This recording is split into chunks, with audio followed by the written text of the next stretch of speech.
In a quiet apartment building at the edge of a busy city, there was a small window on the top floor that was never closed, no matter the season.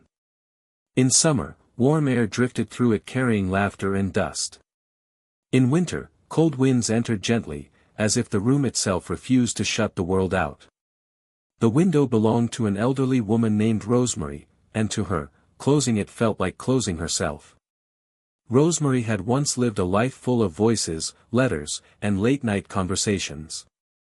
She was a writer who believed that stories came from listening, and so she listened, to people on buses, to neighbors arguing softly, to children asking questions they did not yet understand.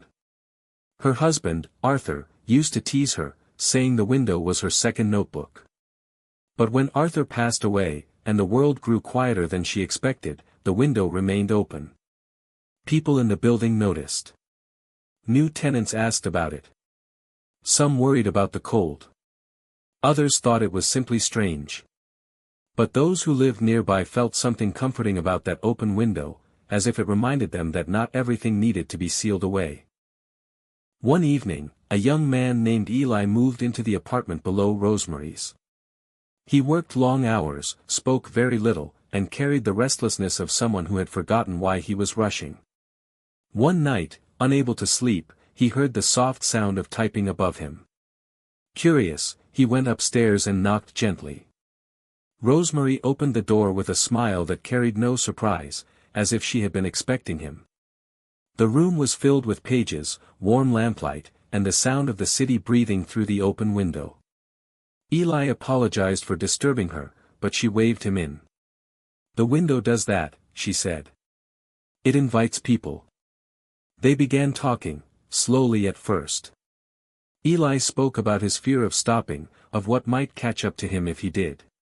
Rosemary listened without interruption, the way only those who have lived fully know how to listen.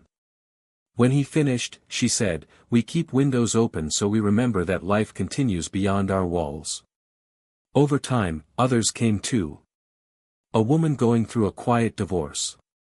A student afraid of choosing the wrong future. A neighbor grieving someone no one else knew how to mention.